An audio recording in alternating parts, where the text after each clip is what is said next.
Silence అందరూ silence please. Okay madam. అందరికీ నమస్కారం. ఈరోజు కరెక్ట్గా జూన్ 4వ తేదీ మనము ఎంతో కష్టపడి ఎంతో ప్రయాసను కోర్చి చంద్రబాబు నాయుడు గారిని ముఖ్యమంత్రిగా చేసుకోవడానికి ఎంతో తపన పడిన ఆయనకు అండగా నిలిచిన తెలుగుదేశం నాయకులకు కార్యకర్తలకు ఈరోజు మనం ముందుగా ధన్యవాదాలు తెలుపుకోవాలి. ఎందుకంటే ఏదైతే మన నాయకులు ఈరోజు జెండా మోసిన కార్యకర్తలే అధినాయకులు అని చెప్తున్నారో వాళ్ళ వల్లే మనకి అత్యంత భారీ మెజారిటీలతో మనందరినీ గెలిపించి ముఖ్యమంత్రి చంద్రబాబు నాయుడు గారిని మనము ముఖ్యమంత్రిగా చేసుకోగలిగాం. గత సంవత్సరం 4వ తేదీ జూన్. కాబట్టి ఈరోజు మనకి ఎంతో శుభదినం. ఆయన ఏ విధంగా అయితే ఎలక్షన్ ముందు హామీలు ఇచ్చారో సూపర్ 6 పథకాలు కానివ్వండి, ఇంకొకటి కానివ్వండి, ఏదైతే ఆయన హామీ ఇచ్చారో ప్రతి ఒక్కటి కూడా మన ముఖ్యమంత్రి గారు నెరవేర్చబోతున్నారు అని చెప్పి ప్రజల్లో ఎంతో నమ్మకం ఉంది. దానికి నిదర్శనమే మొన్న ముఖ్యమంత్రి చంద్రబాబు నాయుడు గారు, నారా లోకేష్ బాబు గారు ఎంతో పట్టుదలతో తలపెట్టి చేసిన ఆ మహానాడు సక్సెస్, దానికి వచ్చిన కార్యకర్తలు, దానికి వచ్చిన నాయకులు అందరూ మేమంతా తెలుగుదేశం నాయకులతో ఉన్నాము, వాళ్ళు చెప్పిన మాటలు తప్పకుండా చేస్తారు, మేమంతా కూటమి ప్రభుత్వానికి అండగా ఉన్నాం అని చెప్పి మనకి ఎంతో బలాన్ని ఇచ్చారు.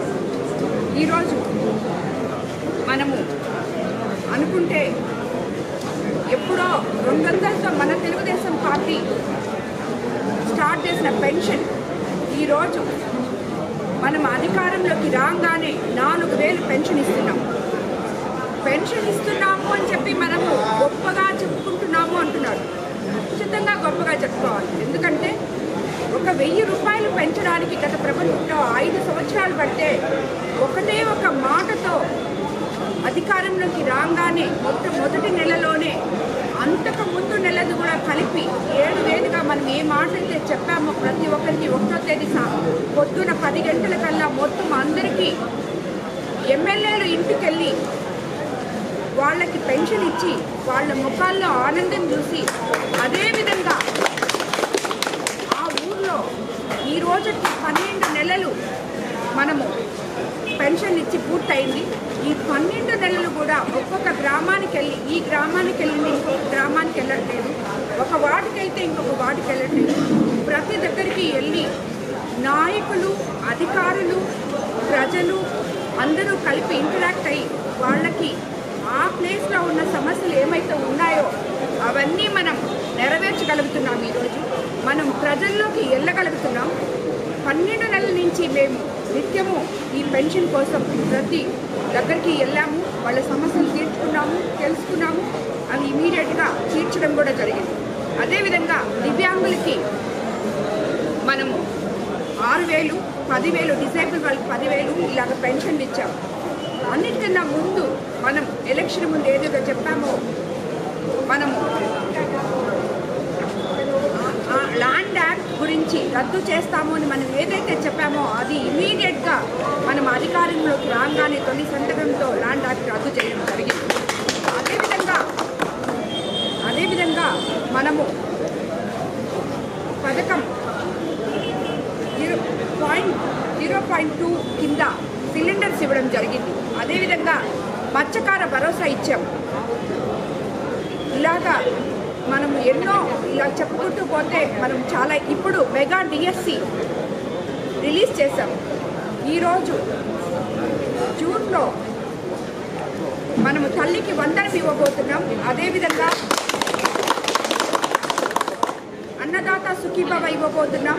ఆగస్టు 15వ తేదీ నుంచి మహిళలకు ఉచిత బస్సులు ఇవ్వబోతున్నాం. ఇవన్నీ కూడా ముఖ్యమంత్రి గారు అస్తవ్యస్తంగా ఉన్న వ్యవస్థని సక్రమైన దారిలో పెడుతూ సంక్షేమము అభివృద్ధి రెండు కళ్ళుగా చూస్తూ ముందుకు తీసుకెళ్తున్నారు. అదేవిధంగా లోకేష్ బాబుకి వస్తే మనము విద్యా విధాన్ని ఉన్నత ప్రమాణాల్లో ముందుకు తీసుకెళ్ళగలుగుతున్నాం. రాబోయే ఈ జూన్ నుంచి మనము ఎక్కడైతే లోపాలు ఉన్నాయో ఆ స్కూల్స్ అన్ని హై స్కూల్స్గా మార్చి ఎడ్యుకేషన్ సిస్టమ్ని సక్రమమైన గాడిలో పెట్టి ప్రతి పేదవాడికి విద్య అందే విధంగా మనము ఈరోజు చూసుకుంటున్నాం.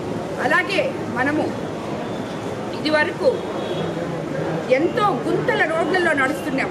మన ఉప ముఖ్యమంత్రి పవన్ కళ్యాణ్ గారి ద్వారా ఈ గుంతలమయమైన రోడ్లు సక్రమంగా చేసుకోగలిగాం.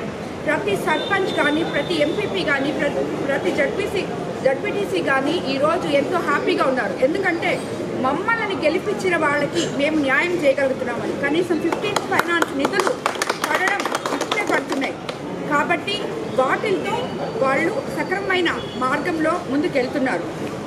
అదీ కాకుండా మనము అధికారంలోకి రాగానే ఉచిత ఇసుక ఇస్తామని చెప్పాం. అది ఆల్రెడీ ఇవ్వడం జరిగింది. ప్రతి ఒక్కరూ దానివల్ల ఎంతో లబ్ధి పొందారు. ఎవరైతే ఇబ్బంది పడ్డారో వాళ్ళందరూ కూడా ఉచిత ఇసుక వల్ల లబ్ధి పొందారు.